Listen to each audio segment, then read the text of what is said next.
मनोभावों से स्वास्थ्य का उत्थान और पतन। अंतःकरण की भिन्न भिन्न प्रवृत्तियों का मनुष्य पर प्रभाव। रचनात्मक कार्य का मूल स्रोत।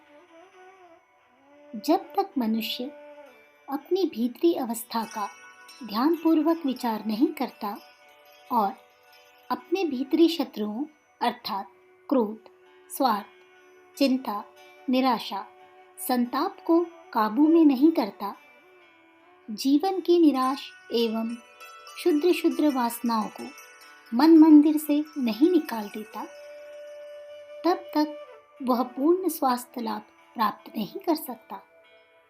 अनिष्ट मनोभाव से मुक्ति ही उत्तम स्वास्थ्य का रहस्य है।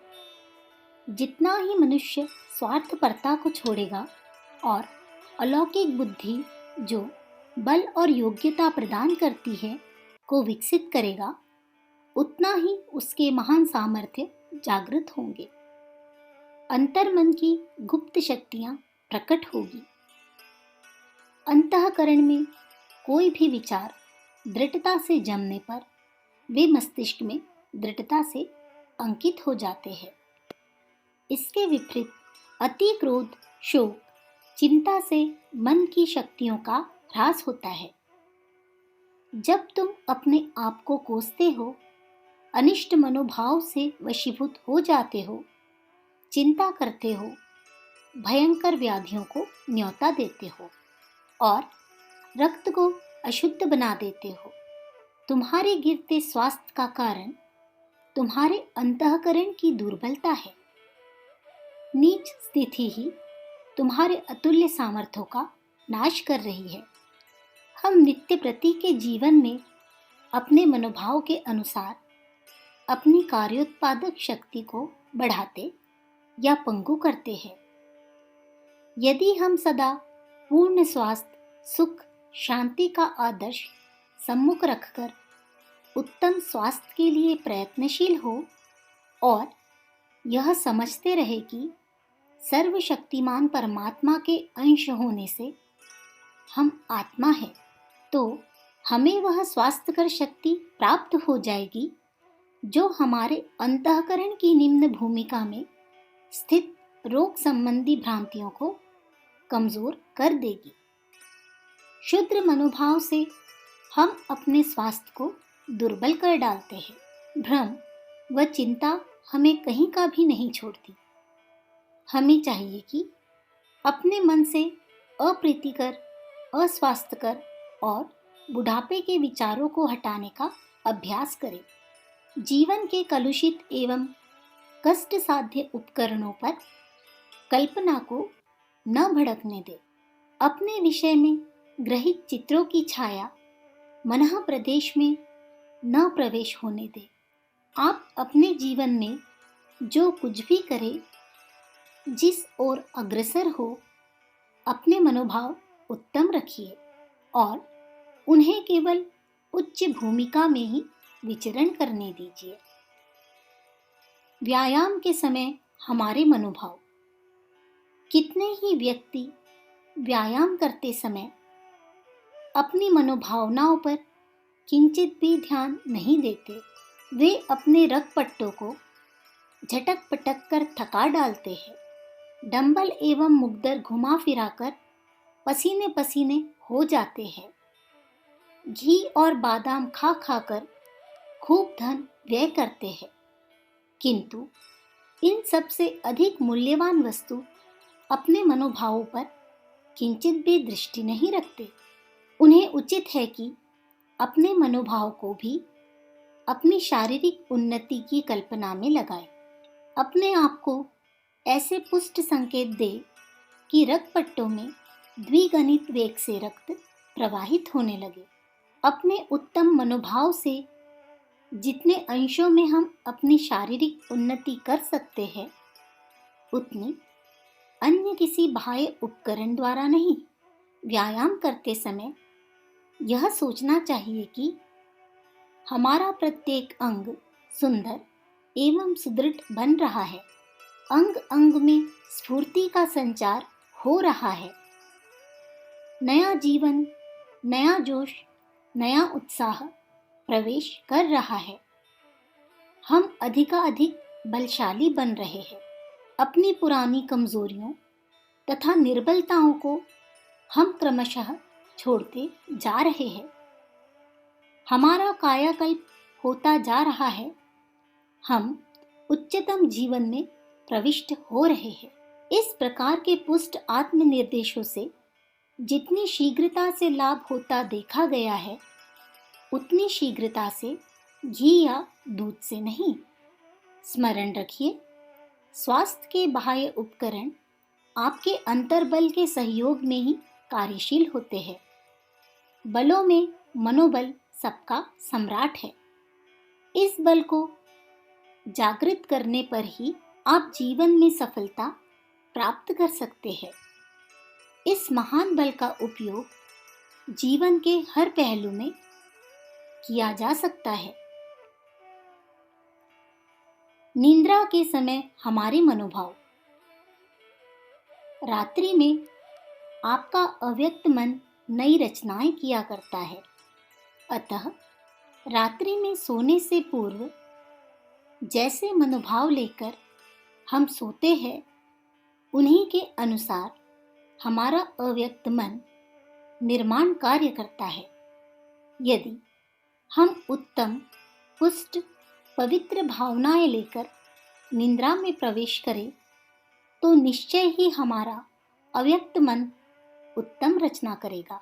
जैसे अच्छी या बुरी वासनाएं लेकर हम सोएंगे, उनके अनुसार ही शरीर का अणु अणु निर्मित होगा। जैसे आपका रक्त नाड़ियों में दौड़ता है, वैसे ही आपके मनोभाव की विद्युत निरंतर रक्त में प्रवाहित हुआ करती है। निद्रा से पूर्व आप पवित्र से पवित्र मनोभाव रखिए। आप सोचिए कि मैं महान पिता का परम सामर्थ्यशाली पुत्र हूँ, अतः उनके अनुरूप सदा आनंद स्वरूप, सगुण ऐश्वर्य संपन्न, सर्वज्ञ एवं सर्वशक्तिमान तथा पूर्ण पवित्र हूँ। मेरे शरीर में किसी का अभाव न होकर मैं नित्य सब भांति से परिपूर्ण हूँ।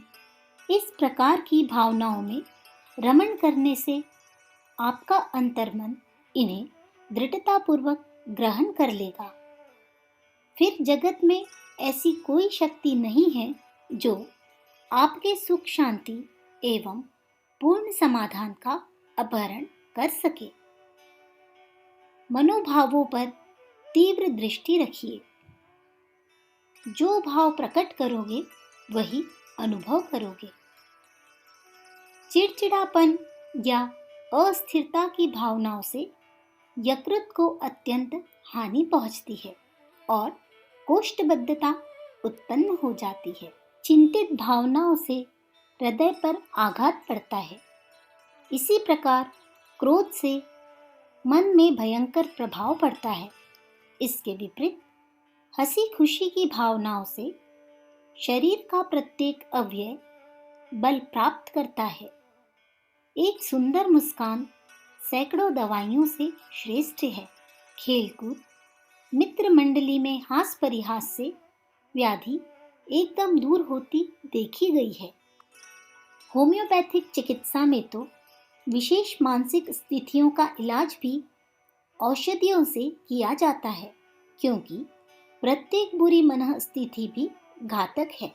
एक बात बड़े महत्व की है, आप शरीर में जैसी मानसिक भावना प्रकट करोगे, वैसी ही मनोभावनाओं का आप वास्तव में अनुभव भी करने लगोगे।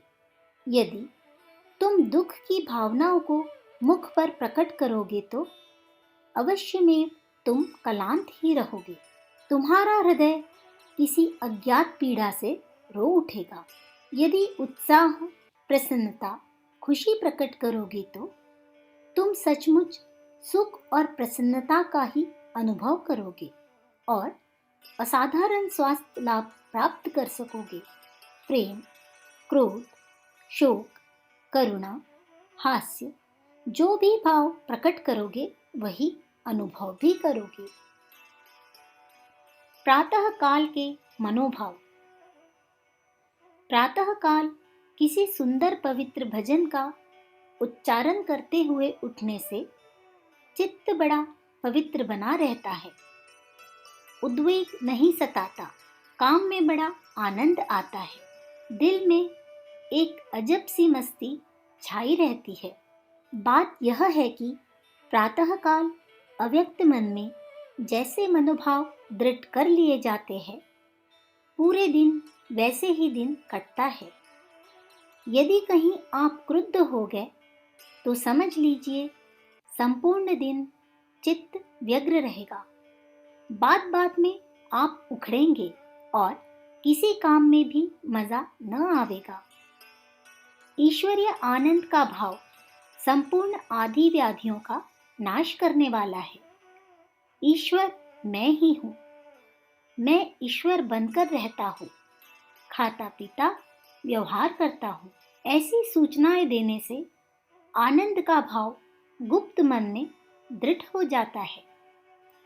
गुप्त मन ही हमारी शक्ति, शांति, स्वास्थ्य तथा जीवन का स्रोत है। गुप्त मन को वैसे ही मनोभाव दीजिए जो आपके लिए हितकर हो। मनोभावों ने हमारे अंतर जगत का निर्माण किया है। जो कुछ हम हैं अपने मनोभावों की बदौलत है।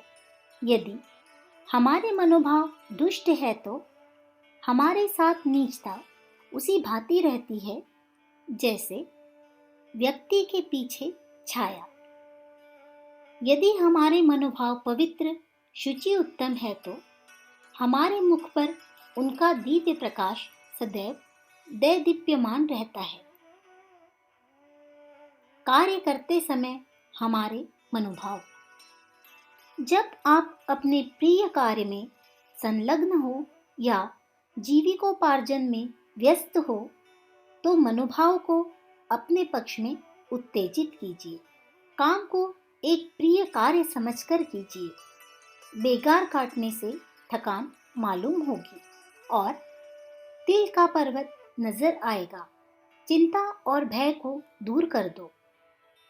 इन भावों में प्रवेश से बल, पुरुषार्थ, स्फूर्ति एवं स्वास्थ्य का क्षय होता है।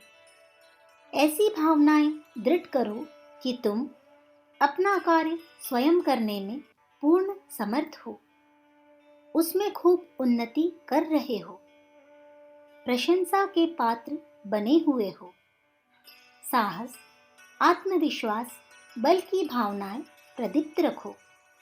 यदि कोई प्रतिकूल भाव मनः क्षेत्र में प्रवेश करे तो उसे निर्भयता के शस्त्र से चूर चूर कर दो। मनोभावों का आकृति पर प्रभाव। जिस प्रकार प्रकाश तथा विशुद्ध वायु के निरंतर आदान प्रदान से घर शुद्ध बनता है, उसी प्रकार समृद्धि, स्वास्थ्य, भलाई तथा परोपकार की भावनाओं के प्रवाह से मुखाकृति दृढ़, सुंदर, आनंदप्रद एवं शांत बनती है। आपका मुख अंतर जगत का प्रतिबिंब है। उसमें आपकी हृदय आकांक्षाएं स्पष्ट परिलक्षित होती है। आपकी मुखाकृति देखकर चतुर मनुष्य आपका चरित्र क्षण भर में मालूम कर लेता है। अतः हृदय में केवल पवित्रता एवं हितैषिता की भावनाओं को स्थान दो। निष्कंटक जीवन के मनोभाव। मन में पवित्रता, आनंद एवं स्वास्थ्य के मनोभाव को ही स्थान दीजिए। मैं अधिकाधिक बलवान हो रहा हूँ। मेरी स्मरण शक्ति दिन प्रतिदिन तीव्रतर हो रही है। मैं सुखी, समृद्ध एवं तेजस्वी बन रहा हूँ। मैं शांत, स्वस्थ, गंभीर हूँ। ऐसे मनोभाव में आत्मा को स्मरण करने से आनंदमय जीवन बन जाएगा।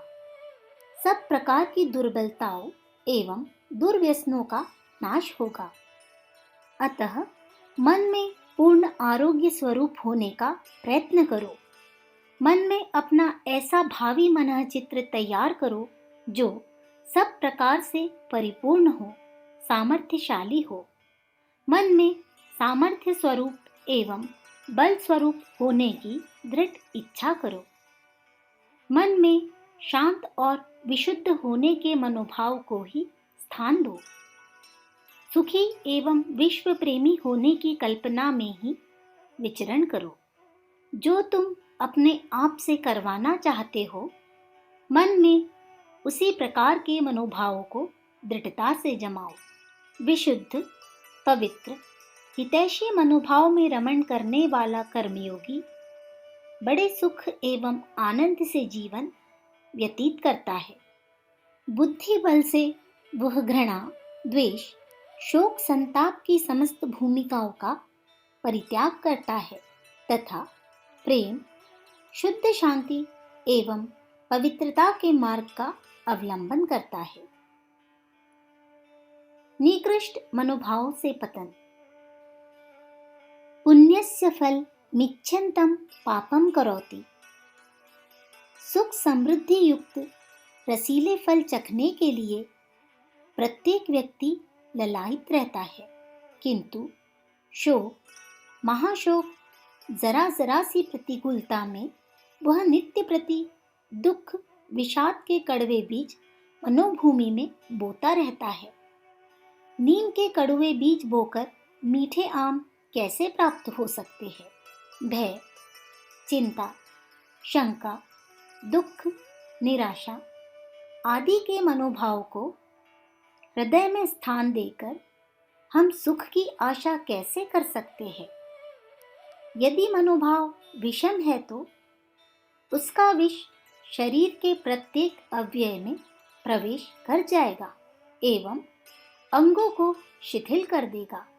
अतः समस्त जीवन क्रम नितांत दुखमयी, असंयमी, आत्मघातक बन जाएगा। यदि भावना स्वार्थपूर्ण है तो संसार भी वैसा ही है। जीवन की सर्वोत्तम विधि। मन में आप अपनी दुनिया अमृतमय या विषैली बना रहे हैं। उत्थान एवं पतन का कार्यक्रम निरंतर मन प्रदेश में चल रहा है। अनजाने में आप कहीं अपना सर्वनाश न कर ले, यह ध्यान रहे। अपने अंतःकरण में सात्विक प्रेम के माधुर्य परोपकार के भावों का बीजारोपण एवं संवर्धन कीजिए। शरीर, स्वास्थ्य, बल का यही मूल स्रोत है। अंतःकरण में स्वास्थ्यमयी उत्साह एवं मस्ती की भावना स्थित रखने से तुम्हारी देह पर उसका प्रतिबिंब परिलक्षित होगा, किंतु उसमें कुछ समय की आवश्यकता है। ज्यों-ज्यों प्रेम, परोपकार, स्वास्थ्य के मनोभाव अंतःकरण में स्थायी बनेंगे, त्यों-त्यों मुखमंडल तेजस्वी और देह सुंदर बनती जाएगी। अखंड ज्योति, जनवरी 1946, पृष्ठ 18।